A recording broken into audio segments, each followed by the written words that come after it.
AV Shop Talk, Episode 13.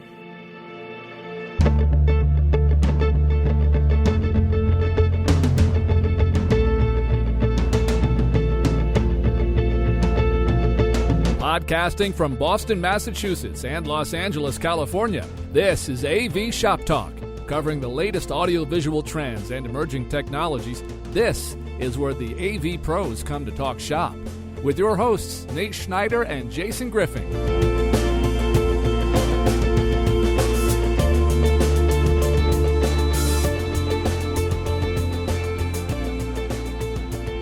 Hello there, and welcome back to another episode of AV Shop Talk. Jason Griffin here, happy to be with you. As usual, joined by Nate Schneider. Nate, how are you? I'm doing well tonight, Jason. Looking forward to this episode of AV Shop Talk. Yeah, this was a really interesting episode for me. We had a gentleman by the name of Brian Cirrisi on, and Brian is actually a colleague of yours. I guess technically your boss over at ImageStream Medical. Is that correct? Yeah, so this was a fun episode for me because I got to chat about what I do at work and get some insight from Brian as well. And yeah, he's my boss, great guy to work with, and it was definitely a more interesting episode for me. Yeah, it really was interesting.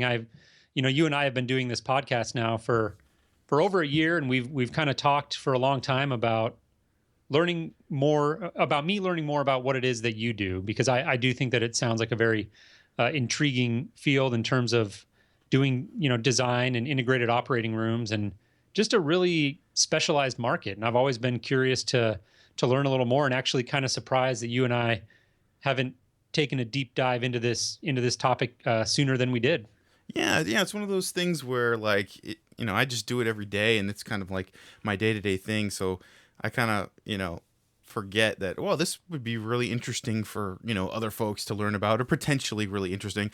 I don't know, the kind of funny thing about it is, before I got involved in it, my perspective of audio video technology in hospitals was very boring. If I'm honest, I didn't think much of it. I'm just, because of my past experiences, I just had in the past had done a couple cheesy conference rooms here and there, and I hadn't really worked for a company that did a lot of the real high-end stuff in hospitals.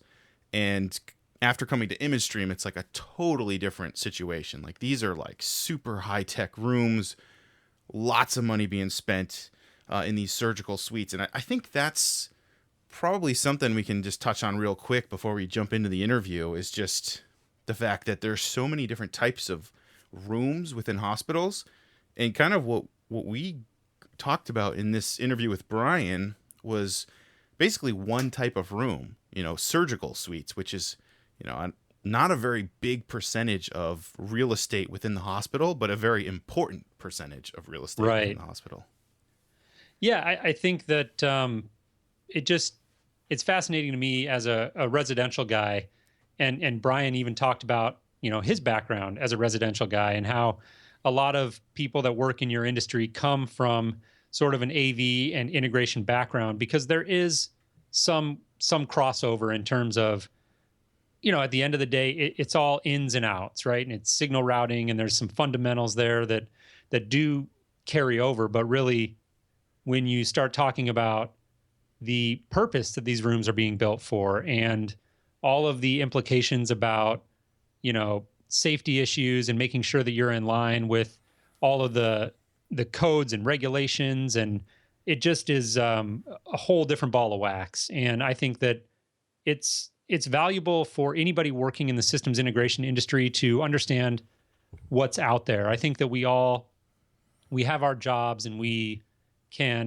it's just sort of human nature to get the blinders and end up being so focused on what it is you're doing day in and day out that it's easy to forget how much other stuff is out there, and how many other different, vertical markets need to be served with audiovisual and integration needs. And I think, to me, from an outside perspective, sitting in on this interview, that was the most interesting part, was to learn about where the similarities were, where the differences were, and where there might be opportunities for people. I mean, I personally am very content in my career and very happy with what I'm doing, but there may be somebody out there listening to this episode who's looking to make a change, and maybe looking to do something different, maybe something more challenging as they perceive it. And I think this episode might really open people's eyes to some of the possibilities that are out there.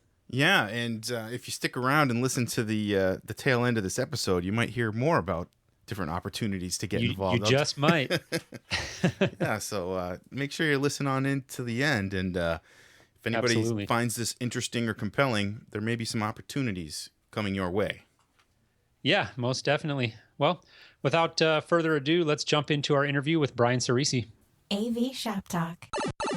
We are pleased to welcome Brian Cirrisi to the AV Shop Talk podcast. Brian, thank you so much for joining us. How are you doing tonight? I'm doing great. How about you guys? I'm doing well out here in Boston, and we are definitely in the thick of this winter storm here. How's things on your end, Jason, over on the West Coast? No winter storms to report over here. We're doing great. I've been battling a little bit of a chest cold here, but other than that, we're doing great. I'm excited for the conversation this evening. Yeah, so this is kind of a fun one for me. So we've done 12 episodes now. This is going to be episode 13, which can be found at avshoptalk.com/episode 13. And this is a cool one because we are interviewing, as I mentioned earlier, Brian, who is the systems engineering manager at Image Stream Medical, which is where I work. And he's also my boss. So I'll have to make sure I keep myself in check here. Yeah, But, be careful what you say, Nate. Yeah, but Brian's a really good guy. He's been a pleasure to work with. Actually, the whole team there at Image Stream. I've really been digging into it and liking it. Been there about 2 years now. So without any further ado, Brian, you are the systems engineering manager. Can you give our listeners just kind of a brief description of your day-to-day responsibilities? What does it mean to be a systems engineering manager at Image Stream Medical? Okay, so I'll start by describing the systems engineering group. In the group, we have AV designers, such as Nate. We have a AV sales engineer. We have AV programmers, and we have OR planners, which is documentation specialists, CAD drafts people, and people who kind of help plan integrated ORs. So my day is really about managing the workflow in and out of the group, making sure technically everything that comes out of the group is accurate and up to snuff, if you will. And I've been there probably about 3.5 years, and I'm pretty entrenched now in the whole integrated OR market. So before getting into like the medical integration, what part of the industry did you come from? I know because we chat and stuff at work, but just for our listeners, just give them a little bit of background because medical integration is kind of a very specific thing. What kind of led up to this point in your career? So I started in AV back in 2001. I was in college and for industrial design, minoring in software development and programming, and I got a job as a AMX landmark system programmer. It's an old system for some people out there that might remember it. That very quickly led to me being kind of the director of engineering in that organization, which I was at for 12 years. And over the course of time, we went from kind of high-end to super high-end residential and commercial work. And it really exposed me to a lot of extreme projects. I learned a lot about products because you're kind of on the fringe of, Jason may know, but when you go high-end resi, you learn a lot about managing people, dealing with emotional customers. Oh yeah, absolutely. Yeah, you learn a lot about, unfortunately, you learn a lot about how products are made and built because there's some not very high quality and durable products out there that you're in people's houses and late nights fixing. So I learned a lot about products between industrial design and spending a lot of time with kind of trying to fix AV products late at night. So in that role, I started off as a programmer. I had programmers and designers, everything kind of work underneath me at that time. That at some point, my wife got pregnant. I started to look for a more stable industry, which was I was looking really for medical or government. which is kind of as stable as you come for AV. Mm-hmm. And I really want to get kind of back into a manufacturer product development based environment. And ImageStream was literally 1 mile down the street from where my existing company was, and it just kind of worked out. Um, and the science and all of the philosophies behind what you do in commercial AV, residential AV about audio and video um, design and the parts and pieces are very similar, but the business and the kind of the documentation and a lot of some of the componentries are way different, and the rules you follow from a code standpoint are way different, but a lot of the fundamentals are still the same in medical. So it was kind of it's kind of an easy transition for me to go into medical from there. Yeah, I mean, there's still speakers, there's still displays, there's still microphones, all the the typical stuff you'd have in a system, but there's just a different set of concerns that you need to think of when you're in specifically a surgical suite, right? Yeah, there are a whole slew of concerns that you you learn about really quick. There's HIPAA, which I'm sure everyone knows about. So Nate and I are both trained on HIPAA. It's all about patient privacy, and that's a very big part of the industry. ImageStream owns some unique patents around streaming video with HIPAA compliance. You learn a lot about NEC code. UL 60601 is a very common term thrown around the office. Yeah, I hear that all the time. 60601, it's like it's just one of those catchphrases. Yeah, that's the shop talk on your guys' end of it, yeah. Yeah, 60601. Hey, I wanted to ask a quick question before we get too far into kind of the particular considerations. Given your background and like you pointed out, a lot of the similarities between, say, residential and commercial versus medical. What you're doing, integrated operating rooms. Would you say, fairly common in your guys' niche market to have people that come from that sort of background, like residential and commercial? Yes. So all of our installers. So I think I could break it up pretty easily. A lot of installers, project managers, kind of guys on the field.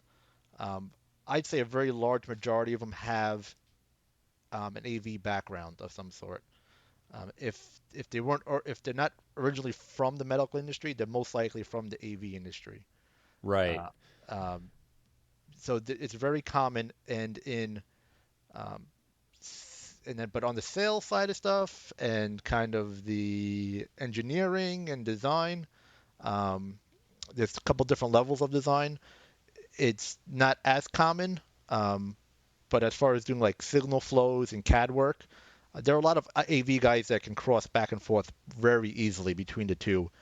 Just a different set of stricter rules, if you will. Mm-hmm. But yeah, it's pretty common. I run into a lot of other AV guys out there that kind of made the crossover as well. Yeah, that makes sense. One other question that I wanted to ask again, kind of before we get too far down into the nitty gritty here, just as somebody from the outside looking in, for the benefit of people listening who are in a similar position to me, like, what is an integrated operating room versus, I guess, a traditional or non-integrated operating room? Okay, that's a very good question. So there's a lot of things going on in the medical industry. We could talk at the highest level. Let's talk about getting rid of paper, right? Yeah. Something very simple. Let's get rid of paper out of hospitals.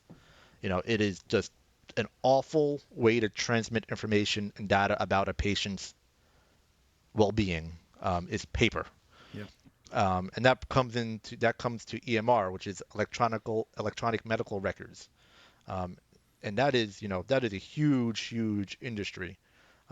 One thing that we do at ImageStream is we help manage EMR records with video, with pictures, and records coming out of the integrated operating room. So when we integrate an operating room, one of the biggest things we do is we basically give the people in the room an easy way to take a picture of something they see on a screen, or they see through one of their cameras, or a clip of video, and attach it to an electronic medical record for a patient. This originally started out a long time ago. Our founders of the company were one of the founders of electronic medical records by creating a DVD burner for basically when you have a camera pointing at someone and you're doing a procedure. It started off with burning DVDs of that record, and the surgeons would carry it around and have a portfolio of DVDs if they want to go look back at a record. And that was about like 15 years ago, right? That's 15 years ago. The first, and so the guys we're talking about here are Eddie Mitchell and Pete Renzi, right? And they started it was just them two, right? That's how the company started, basically in their attic or their garage. Yeah, I think I don't remember the exact story, but I'm pretty sure it was in an attic, or an attic above a garage, or something like that. And they were, sitting around going. They were in the medical field for years. They've had successful companies in the past in the medical field, and they said, we know they knew at the time that EMR was the future, and they go, how are people going to get information that they see in this scope, the standard def scope that they have stuck in the middle of someone's body? How are they going to get this on this piece of paper? How are they going to get the thing they see here? How are they going to translate that to something that they can clinically use? Mm-hmm. And they knew at the time that it's all going to be server-based, it's all be network-based, but they said, the world's not ready for that yet. Let's start off with DVDs. And the technology was there for it, and they started making basically boxes, DVD burner boxes for the medical field that they sold to hospitals directly and to some other partners. And that's how it kind of got started. And then at some point they said, we need more than one source. These operating rooms are chaos. These people are rolling in these 3-ton devices with some of them are DVI, some of them are SDI, some of them are S-video, some of them are something called high-res composite. And they said these people, then they roll this giant machine in that they can't figure out what to plug in where. So they decided to get kind of into the integrated business, which to kind of unify signal types and make it easier for people to bring all the different videos and devices in the room together, kind of like you would do in any other commercial or residential AV project. And some of these medical imaging devices, I've only dealt with a couple of them on a job here or there, but they're like proprietary video formats, right? They're not necessarily like true component or RGB or RGBHV, but some kind of like combination of the two, right? Yeah. So we talked about this. The medical field is very secretive. You can't go on a website and for a endoscope and I got endoscope XYZ. Okay, doctor, let me just download the manual and see what type of video signal it is. Nope. No, not in our field. If you're lucky, you can get it a few days before they integrate it, and you can learn a little bit more. And then over time, you can build your kind of own database of devices and the way things work. But yeah, there are some really proprietary, funky, bizarre, quite honestly, video signals out there that we come across. And luckily, at that point, it's a huge benefit to have engineers, like FPGA circuit board level video engineers on staff to help you figure out what is this signal I'm looking at. Because it kind of goes beyond anything you ever learn in AV. It goes down to like circuit board level stuff at times.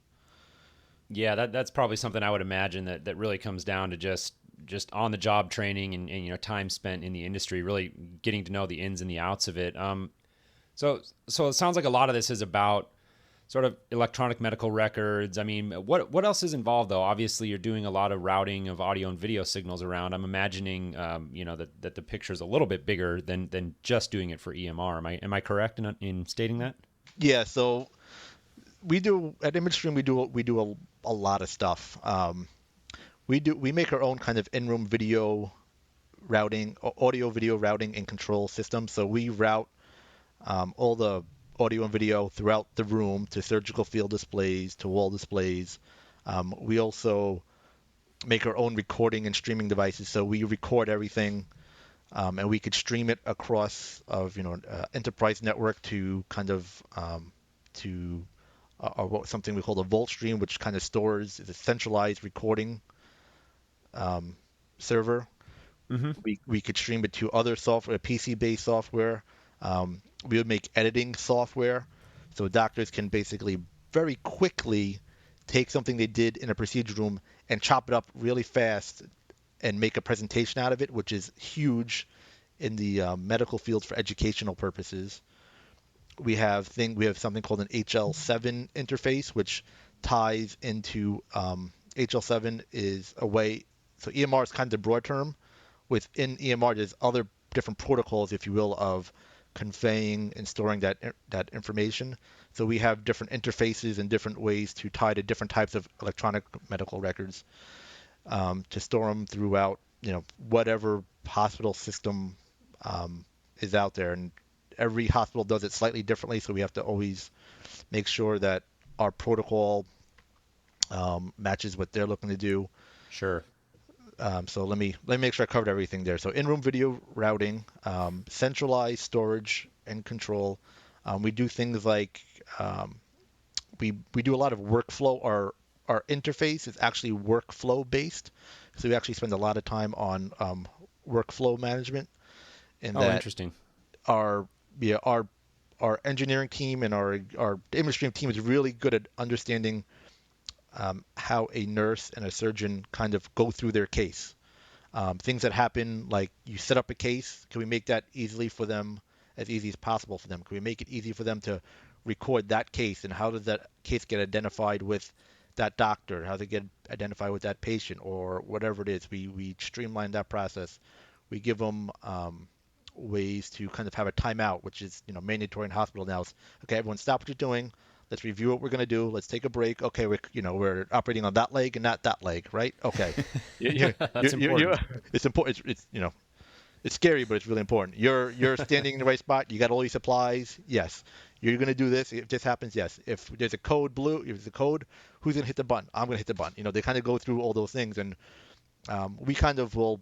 We have monitors and we have audio and video. We can help them with that. We control in-room lighting, we control surgical lights, we control PTZ cameras. We integrate as much as we can with the room itself to kind of streamline the process, and things like presets for certain doctors, and Dr. A likes his scope on monitor A, and his PAC system on monitor B, and every room he walks in must be exactly the same, and we can help him no matter what room out of 30 he's in. He could walk in, sign in as himself, hit his button, and the room's set up the way he wants it. Another doctor walks in, he wants it a different way. He walks in, registers himself, hits it, and then that room's set up the way he wants it to. So ORs are they are a business. They make money. Every minute in them counts. I can't tell you how much money each minute counts in OR, but it's a hospital knows how much a minute, the value of each minute in an operating room, and they value that extremely high. So like room turnover, how efficient they can move from case to case is a huge concern, and something that we can help out with. I mean, and one of the other things too I wanted to mention in terms of like a big picture situation, and this is kind of I'm just recalling a story I think Pete shared actually at the company Christmas party. And he held up an iPad, right? And it had a live stream on it, or a recorded stream on it. You can pick either or. But basically picture, a mom and dad in a waiting room in a hospital, and, a little boy in surgery for 6 hours. And what happens as soon as the surgeon comes out of surgery, he can take the iPad, go to the parents in the waiting room and say, here's what we did. The surgery went awesome. We fixed him up here, and and you can see real time video of what he just done. And I think kind of explaining that scenario kind of helps me at least understand the big picture, and explain it to others out there that could possibly benefit from this technology. And one thing that I did want to add is just it really is changing the way, healthcare can be done, which I think is really cool and exciting thing. And, that's why I think it's fun to be on part of this team, because it seems to be like it's having a big impact on, how healthcare is conducted. Yeah, absolutely. Another good story, and this sounds very basic, but the YouTube story, Nate, if you remember that one. So children's hospitals get a lot of attention, and children's, when they go into an operating room, are scared. I mean, an operating room is probably one of the most complex rooms in our society. It is an extremely complex room. It's a scary room, right there. You walk in there and it looks like a disaster. There's cables everywhere. There's supplies everywhere. Um, so, at this one children's hospital, they were rolling this child in. The child was losing his mind. He was scared, screaming, crying. So they quickly pulled him out. And, what did they do? They go on their PC, they go to YouTube, and they, put on a Cars video, I think it was, or something like that. It was Frozen. I remember this story. I think I mentioned this. Yeah, I think Nate actually told this one time on the show, actually. Yeah. Yeah. So yeah, and then they routed that YouTube throughout the whole room. It sounds very basic, and they roll a kid in. The kid was less scared. He's ready to go under the knife, if you will. And something as basic like that was missing. It sounds strange, but it was missing in operating rooms up until about 7 years ago. Yeah, that's interesting. So I can definitely see a tremendous amount of value for the hospitals in terms of kind of keeping in compliance with EMR. I think that's, if I understand correctly, more of like a push now with Obamacare. Maybe I'm off there. Is that correct? Is this becoming like a bigger issue now with what's going on in the government? I avoid Obamacare at any level because I don't think anyone really understands what it means long term. I gotcha. Yeah, and it's certainly not something I don't want to dive into the political end of it, but I'm just wondering if that's part of like a hospital's sort of incentive. Like, yeah. I have to imagine that this technology costs maybe not millions, but a lot of money for hospitals to roll this out in their operating rooms. So is this strictly about kind of keeping in compliance and sort of staying on board with EMR, or is there like other benefits to hospitals in terms of enhancing medical care in the integrated operating room? So yes to all that. The turnover time. If you have better visibility, so if you can monitor your 30 operating rooms remotely, and someone can sit there and watch, on a display what's going on in 30 different operating rooms, and they can manage they call it a floor, a surgical floor, if you will, and they could get a couple more cases in a day. A couple more because they have better visibility of what's going on throughout the entire surgical suite. Our system pays for itself pretty quickly in a hospital's eyes. So they have a huge ROI just from that standpoint. From a surgeon standpoint, surgeons will sit in their office doing work, and they have a lot of work to do, watching the OR remotely, watching the room get set up, right? And they'll just sit there and watch, and they'll wait for the patient to go under, wait for anesthesia to do their thing, and then, on their computer, they type an email, they're doing reports, and they're watching their OR, real time. Oh, okay, the patient's under, time for me to get to work.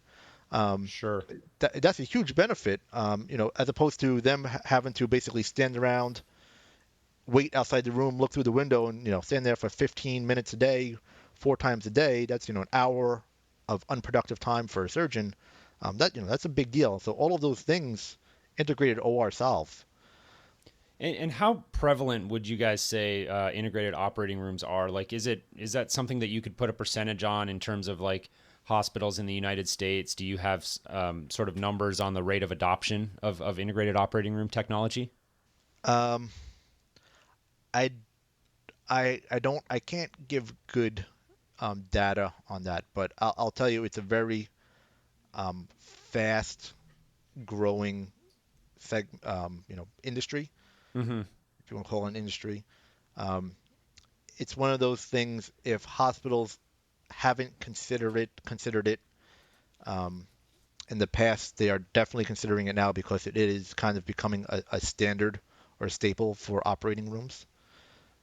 So I can't tell you because I don't really know exactly how many operating rooms are actually out there right now. But I can tell you, I don't know of any operating rooms. I haven't heard of any operating rooms being built that don't have integration of some form in today's day and age. Yeah, I don't think there's all that many brand new hospitals going up or new, surgical floors going up that aren't considering this, right? I mean, I think that's probably like the rarity that there'd be new construction that wouldn't put this type of technology in their building, right? Yeah, it's very, very rare. If you're investing all that money to build a new facility, your your donors, if you will, and the people who kind of funded that are going to want to see, first of all, they want to see what they got for their money. And if it doesn't have all of the bells and whistles and basically have some data to basically prove that they spent their money wisely, quicker turnover time in operating rooms, better patient outcome, better records, then, someone's going to get in trouble. Yeah. And so go ahead, Nate. No, I was going to say there are like if you look up the American Hospital Association, that might be a good place to turn to, just AHA.org, to try to look up some stats. I know they keep track of certified hospitals in the country and places like that. So if anybody was interested in that, I'd recommend looking it up on the AHA. They might have info there. Yeah, I was just curious kind of where we were at in the adoption curve on this. I'm sure it's becoming the new normal if it's not already. But, sort of speaking of the rate of adoption and kind of the business at large, how does this industry look in terms of like the operators in this business, like companies like you guys? I mean, in the residential side, we've got like dozens, if not hundreds of companies in a given market because there's very low barriers to entry. And so we're all kind of competing over these small little handful of jobs. But this is very much a different animal, very obviously very highly specialized. And there's a lot that goes into operating in this space. So what does the business landscape look like? Are there really just only a handful of companies doing this, or are there a bunch of competitors kind of operating in your market? That do fully integrated operating room, there is only a handful. 2 Americans, we're one of them, and the rest all come from Europe. Interesting. The 3 S's. And people in the industry, I don't want to name their names, but they're we won't give them a plug. We won't give them a plug, but they're known as the 3 S's. And wow, so it's a very limited number of companies out there that are really doing systems at this level. Yes, I mean those companies are multi-billion-dollar organizations. ImageStream is not. We are much smaller. We're more of a startup, if you will.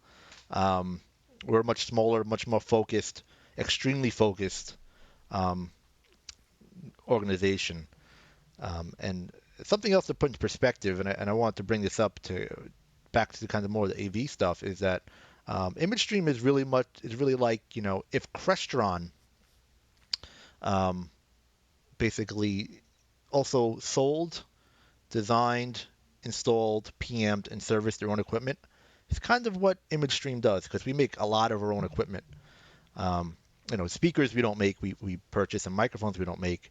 But our core routing, video, and recording solutions, we manufacture that in-house. So it's really cool to be in the same office, basically cubicles apart from the guy who designed from the circuit board and wrote the software of the thing you're designing into a room. And that creates a really unique synergy or environment that the AV industry kind of lacks, unfortunately. Being able to say, hey, I'm going to use this thing this way. Is it going to work that way? Yeah. I can't tell you how many times I've been out in the field installing something, and I'm just sitting there scratching my head saying, did the guys who designed and sold this product to me ever actually go out in the field and install one? And 9 times out of 10, if I have to ask that question, the answer is no. So, it definitely is interesting. Nate mentioned that to me a while back. that you guys actually, manufacture a lot of the equipment that you put in. I thought that was really interesting. What is the primary reason for that? Is it a quality control thing? Is it a sort of to ensure that your systems are proprietary? Like what is the main driver for that? It is a truly unique solution. It has to meet a bunch of regulatory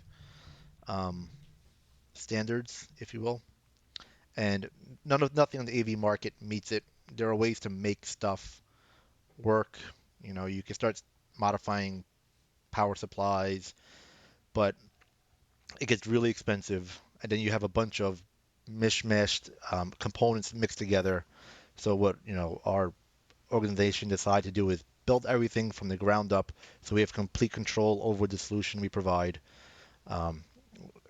and we could kind of uniquely position ourselves within the market because we're not reliant on someone else's video router or user interface or wall plates or anything like that. Yeah, I think a lot of that has to do, with the difference between, just regular consumer grade, consumer level products and medical grade stuff, which is built to a higher standard. I think that's a lot of what drives it, and there's just not a lot of medical grade stuff out there to pick from. Like if you're just doing a conference room, you don't really have to think about that level of detail. A power supply is a power supply. Just make sure you got enough juice, right? And you're off and running. It's kind of like, I know Brian mentioned, we were chatting earlier today, it's kind of like the AV industry can kind of be thought of as like a bunch of cowboys just kind of running around doing what, making the system work and doing whatever they have to. Yeah. And then once you get into the medical field, it's, different, whole another ball game. Yeah, no, I can see that. I think that, again, just from the outsider's perspective, that's one of the things that I think about just when I, very first think about doing an integrated operating room. I think about having to ensure that level of, 100% uptime, and like things just can't, in my side of the market, like the worst thing that's going to happen is somebody can't watch Netflix tonight, right? But we're talking about operating rooms where literally, it could be people's lives on the line. And so I think that that would be a very challenging, but yet a very sort of interesting aspect of working in that side of the integration industry. Yeah, but the other thing about it too is there's a lot of layers of I don't want to say protection, but there are a lot of layers of cover your buttness in medical field too. If you follow the documented procedures, and there's a lot of them, the FDA regulates them, ISO regulates them. There's a lot of checks and balances along the way that you really can't make a mistake. I mean, Nate knows this. There are so many checks along the way before something actually goes in an operating room that you can't spec the wrong conductor on a cable. It will get caught 50 times, 50 different processes before it makes it to the field. Part of it, and that kind of helps you sleep a little bit better at night, quite honestly, because you're like, well, if it made it through, it's cool. Yeah. Those processes are there for a reason, right?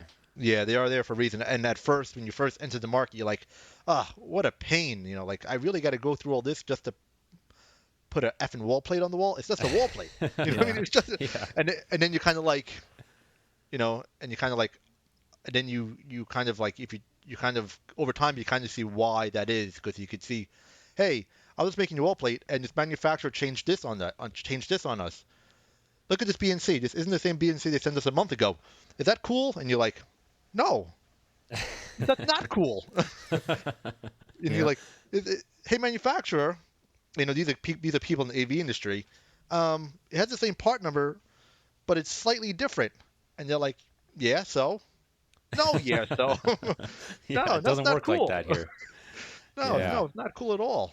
Yeah, and that's one of the things too that I think so often we talk about the residential side of the industry versus the commercial side of the industry, and I'm after being at ImageStream for 2 years now, or coming up on 2 years, I'm starting to really realize I think this is almost like another animal altogether. Like from my perspective, at first I thought it was like a segment of the commercial world or like a vertical in the commercial world, but I don't know, the more I get wrapped up in it, and I still very much feel like a commercial guy, from my background and where I've come from, but I almost feel like this is kind of like a departure from the traditional like commercial AV integration, but it's using a lot of the same skills. It's just, slightly different. Brian, what's your take on that? Would you describe it that way? Yeah, I mean, things like viewing angles, camera position, speaker position, microphone placement, are still fundamental at what Nate and I do on a daily basis. And we're using the same stuff that you're using commercial AV. You're using a camera from whomever, Sony, Vadio, Panasonic. You're using speakers from any one of the speaker manufacturers. So that stuff is still fundamental. But what's interesting though, and it's kind of it's a little frustrating when you first enter the market, but then you'll quickly realize why the processes are there is, I use that speaker 1,000 times in commercial AV. It never fell out of ceiling. It never had a problem. Why can't I use it in an operating room or a hospital? And I say, okay, well, show me the certification that says it's up to this standard. The hospital's going to ask for it. Right. Is it certified? Like what? Give me something, and you kind of like, oh, that manufacturer didn't even have the confidence or the processes in their build process to say that their speaker is UL listed to I think it was a 5,000. I forget what the exact UL listing is, but to list it to that. Yeah, that's like not even a checkbox on their spec sheet, right? Yeah, kind of like, no, if they don't respect their product that much, then we're not going to use it. It's not worth it. And I will say there are a lot of companies out there in the AV world that do respect that level of detail. The Extrons, the Crestrons, those companies, they cross their T's and dot their I's with their product. And if you call them on it, they'll pretty much tell you right out of the gate, yes, it could do that. No, it can't. It was not designed for that. And those are the companies that we tend to respect in the medical fields. Some of the other ones, I won't name names, but when you call them up, you'd be like, yeah, it's UL, but we didn't put the stamp on the speaker because I don't know why. And you're kind of like, right. No, not cool. That sounds familiar. I feel like this just happened a couple months ago. Yeah, it has. We're not going to name names, right? No, not naming names. Won't call anybody out. No. Well, but, Brian, we're kind of running up against our time here. I did want to ask one question that I'm curious about. Anytime I look at like such a specialized market, is sort of how the business end of it works. And I say this knowing that you guys are both engineers and you're not probably too involved in the sales process, I would assume. But like if I'm the director of a hospital who's looking to upgrade my operating room, how do I know about Image Stream Medical? Are you guys, is it sort of a word of mouth referral type of business, kind of a tight knit community, or like who are the players out there that are kind of getting you guys in the door at different hospitals? In an operating room, there are a tremendous amount of players. Like I said, I can't say it's the most complex room in our society, but it's definitely up there. There are, probably, 10 different sales reps selling different things in OR, from the booms to the furniture, to the supplies, to the floor, to the lights. It's all very specific. And all of them talk to another. All of them know one another. Everyone knows when an OR is going up. A lot of our work is existing customers. If you talk to this guy about, this product XYZ, they may mention, hey, who are you using for integration? And if we're there talking to the customer, we may say, hey, who are you using for, XYZ? And, so it is kind of a small community. And companies like ImageStream, partner and play. We're actually what we call a vendor neutral company. So we play nice and we're friends with everybody. And that's a very big part of what we do. We don't ever, we'll never say we don't work with that company. We don't use their scope or their light. We play nice with everybody. So people mention us a lot because we're a little innovative with what we do on the IT and software side of stuff and in-room routing. So we get mentioned a lot. And we have a whole staff of sales people out there working hard to kind of keep bringing business in. So I'm not sure if that directly answered your question, but that's no, it does perfectly. Yep. Yeah, and just in closing here, just mention a couple things here. I should have mentioned at the beginning, but in 2011 and 2012 and 2014, ImageStream made the Deloitte Fast 500 for tech companies. So that was kind of a cool thing. It's just a really fun company to be at. It's growing pretty rapidly, and there's just a lot of attention in this certain segment. So that's been fun to be a part of. And Brian, we just wanted to thank you for coming on the podcast and giving our listeners some background about what ImageStream Medical does. And I feel like I had a hard enough time explaining commercial AV integration prior to coming on board, and now trying to explain like this, it just I just can't. I just don't know where to begin. So I feel like this was kind of therapeutic for me, because now I can just, when people say, "Hey, what do you do for work?" I can say, "Yeah, listen to episode 13." That'll give you a hint of what we do. I'll jump in here and say that it was very insightful, and I hope that others listening feel the same way. It's such a specialized industry, and I just think it's fascinating to hear you guys talk about what you have to do and what some of the unique challenges are that you face, and how it's similar to systems integration at large, and also, of course, how it's different. I really enjoyed the conversation. So, Brian, thank you so much for taking the time to come on and join us. No problem. My pleasure. Well, that concludes our interview with Brian Cirrisi. We were very happy that he made the time to join us on the podcast. Yeah, absolutely. Really enjoyed the interview with Brian, and again, like I said in the introduction to this episode, I just, as an outsider, was really interested to learn more about this industry and just kind of see where some of the similarities are and where some of the differences are, and also I'm just always interested to learn about where the opportunities in our industry are. And me personally, I'm currently very content with what I'm doing, but there may be somebody out there listening right now who's not, and is looking to make a change and possibly jump into a different segment of the industry. And I think that, a company like ImageStream Medical, an industry like the integrated operating room might be a great place for people to look.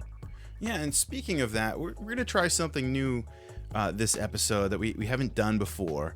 And the music you're hearing in the background right now, that is signifying that we have some job opportunities coming your way. So we figured there's some job openings at ImageStream. There's 3 of them right now currently at imagestreammedical.com/careers. And, we figured, why not share those with our listeners? Because we think that might add value. And again, this isn't sponsored. We're still independently functioning. We pay the bills for this podcast. So this is just something new we're going to try out. The positions that are currently opening: field service engineer or application specialist. The second one is integration systems consultant. And the third one is sales administration specialist. Anyway, if you just go to the website there's an apply now button. Just go through their channels. And, you could mention you heard this opportunity through the AV Shop Talk podcast. I think that would be a cool thing. And just so we know, if any of these leads ends up working out, that'd be a cool thing to be able to track back to the podcast. Yeah, definitely. I think part of our mission with AV Shop Talk is just to kind of raise the tide of the whole industry. And we want to help individuals become better at doing systems integration. And we also want to, help companies get their message out. And I think a lot of times for companies, it's a big challenge to find the right people. And I think for individuals, it's often a challenge to find the right position in a job in a company that they're going to be happy with. And if we here can do anything to help bridge that gap, then I think it's a good thing, and we're happy to do it. Yeah. So, if you are listening to this and you think, hey, my company's looking for a few good people, feel free to reach out to us, and maybe we can help you connect some dots. And like we said before, this is just a test. We're gonna try it out and see how it works. If people like it, if we get a good response from folks. But anyway, hope you enjoyed this episode. We will talk shop with you in the next edition of AV Shop Talk.